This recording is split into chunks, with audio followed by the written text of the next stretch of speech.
Well, here's a question we've all been asking for years now. What could the Bay Bridge look like in the future? Well, today, state transportation officials voted on which option they prefer. And it's not the final plan, but it is called a preferred alternative and part of a required federal review process. Our Anne Arundel County community reporter Caroline Forback joining us near the Bay Bridge tonight, breaking down what this bridge could potentially look like. Caroline.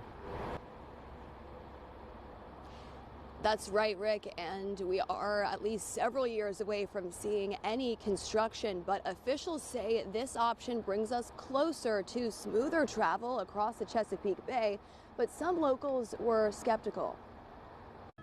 On any given day, between 80 and 90,000 vehicles travel across the Chesapeake Bay Bridge, a critical link for commuters, businesses, and beach traffic.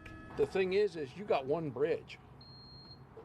The alternative is a 5-hour drive. Thursday morning, the Maryland Transportation Authority Board voted to support what's called Alternative C, the authority's preferred alternative for a future bay crossing.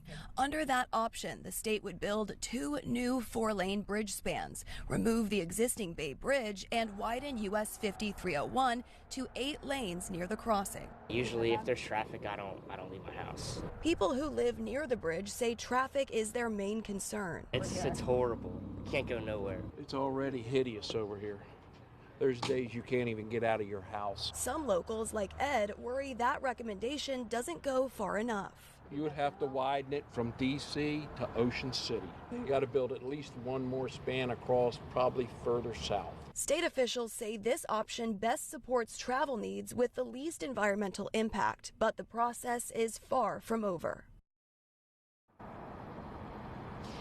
And this is not a final decision. Federal approval is not expected until late 2026, and it could be at least another 6 years before we see any construction.